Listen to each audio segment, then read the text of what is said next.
The Path of Blumhouse. This is our production company behind today's movie for the 31 Days of Dread, 2024's Imaginary. The Blumhouse group, we'll call it, the crew, the building. They were once the center of American horror. Since then, they've tarnished their name with questionable movies. Now, here's the wild thing. I think their movies are wildly entertaining and thought out. I think Imaginary ranks within that category. This is a well thought out movie. Now, along the way, we get some acting, some horror movie acting. Some of you may not be into it. I like knowing actors are acting. I think that's a part of the process of the film and the viewer. Me. So guys, let's talk Imaginary, because a lot of people aren't and they haven't. So let's give this movie a little bit of credit. Let's go.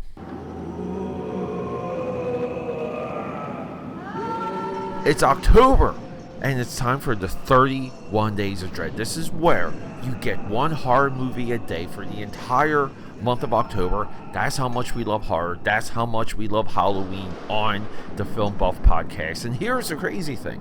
This is the longest running horror event in all of podcasting. So get ready. We're going to rock and roll. We're going to scare our socks off. And yes, we're going to be grabbing some candy. Maybe some cereal. Let's go. The entire time. So we get into the third act of this movie. And we're in a place I never thought we would be. See, this movie, it's set up as a bear that is a frightful, deadly, imaginary friend. That's not imaginary, that's real. The trailer teases that the bear transforms and can kill people. So you watch the trailer, you're signed up. But then you get into the movie, and we see that everything is built around imagination. We have a children's book illustrator. We have a susceptible child. We have people being left alone. We have unruly youth. All of these things, right? Like all of these elements to isolate horror. It's a horror created environment. A lot of these environments are right down the street from some of us, and some of it's not. Even like this scenario could be completely imaginary to a lot of people. But this movie, when we get into the mix, now, I don't like saying third act, second act, first act, because I feel like a lot of people can't even identify those things, especially a lot of reviewers, critics. But when we get into the third act of this movie, we get a realistic, not so much in-world realistic, I'll say, but we get this expansion of an imaginary world, or this other realm of existence, very similar to Little Monsters, the Fred Savage movie. A lot of this goes to Monsters, Inc., which kind of does the same thing that this movie does. And along the way, we get some good jump scares. We get some really cool practical creature design. But we get this world. We get this giant, fanciful world at the end of this movie. And you really kind of want to explore it. So when this movie came out, Jeff Wadlow, this is our co-writer but director. Jeff over here, he brings us into a place that we want to see more of. The journey there, it's, like, look, they hang the lantern a lot. We see a lot of things coming. No real surprises. Can we say that the acting's not nuanced or whatever? I like some of the soap opera acting. I just do. I think it works sometimes. I think it's fun. I think when, and here's the process, AKAPADers, when the director allows his actors to come off this way. And isn't it funny how every actor in some of these movies come off a certain way? As if the director is not directing it or allowing it.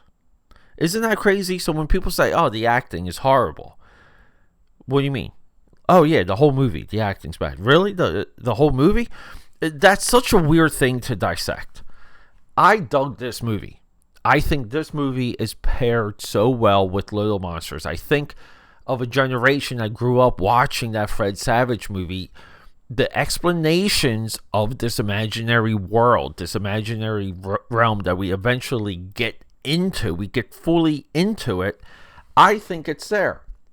We have a great poster. We have a great idea for this movie.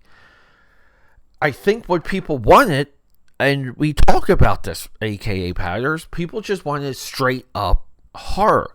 The horror for this movie isn't the teddy bear transforming into a giant monster, or people dying, or people getting devoured. Like, that's not the horror. The horror of this movie is Lovecraftian. It's the world beyond. It's the world that we don't have control over. The world that is scratching at us. That just wants us to itch it. There's a lot of Lovecraftian expansion, and I like the idea of a world beyond the veil. AKA Patters, I'm sorry for a little bit of a short episode, but I feel like this movie just deserves full-on attention for 31 Days of Dread. I enjoyed this movie so much. Let me get into the career of Jeff Wadlow, if I can say his name, because this guy is a career filmmaker. If you read his Wikipedia, he won a contest, used that money to make the 2005 Cry Wolf. He wrote the 2007 Prey, which was on our docket for the 31 Days of Dread years ago. Never Back Down. Director of Never Back Down. I remember when that movie came out, a lot of people were shocked that it was even recommended to be viewed. He wrote and directed Kick-Ass 2, which was also on the docket to be discussed for the Film Buff podcast. Truth or Dare. I remember when that movie came out. Everyone destroyed that movie. Fantasy Island, 2020. A lot of people like Fantasy Island. Also, Fantasy Island, once on the docket for the 31 Days of Dread.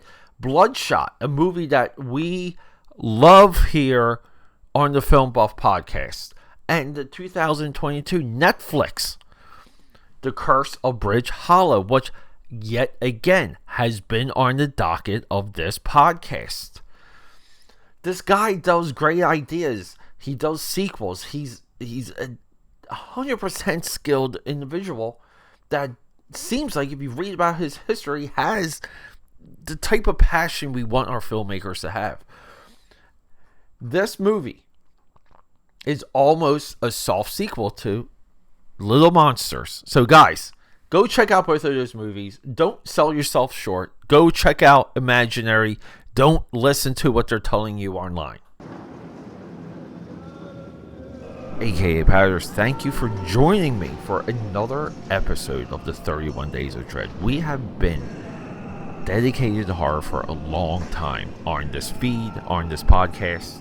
If you guys want to know more about everything we do here, go to AKAPAD.com. From there, you can navigate to the 31 Days of Dread. We have a dedicated landing page that goes through all the years of the 31 Days of Dread, and we also have a directory that jumps you to any movie that we've done. So you can just look up the movie by name, you can go to the directory, it's all alphabetical, and you can just explore. And that's the intent, and that's why we're so into the 31 Days of Dread, because no one's done this. No one has put this much time, this much thought and effort into American horror and international horror, and we love it.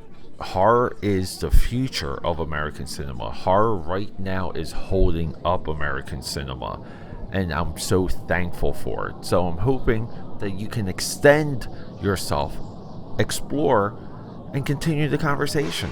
AKAPad.com. Thanks, guys.